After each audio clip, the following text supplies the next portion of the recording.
You may have heard that fires can be beneficial on the landscape, and that is true, but in a stand like this, it will almost always be detrimental and set it back centuries.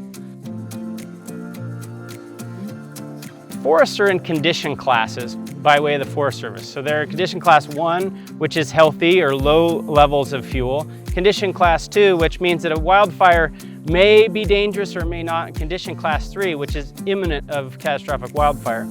What we find ourselves in here is a condition class 3. We've got heavy fuel loads that will result in a very destructive wildfire. So I think it's important to point out that when we see really thick, dense forests, especially in dry forest landscapes in the Intermountain West, this is a very dangerous situation. The nice thing is we have a solution for that.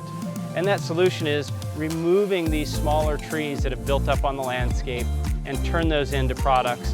And the really cool thing, when we start talking about carbon emissions in the atmosphere, one of the things that we found is that there's too much embedded carbon in our buildings. We're using materials that take a lot of energy to produce, to build with. And when we go out into the forest, we leave this tree here, we remove the trees around it that are a problem, and we use those to create cross-laminated timber and glulam beams.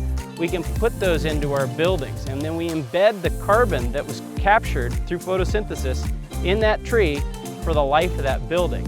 And that is a really cool story. It's a different way of thinking about it. So we're actually taking a high-risk carbon emission that could be happening here if the wildfire comes.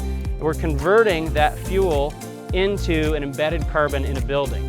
And we're, at the end of the day, the real outcome, the real product that we're trying to create is healthy forests. The byproduct of it are these buildings. And I think that people that live in the cities are going to really enjoy not only having a beautiful building that's energy efficient, but knowing that by living in that building, they're helping save forests.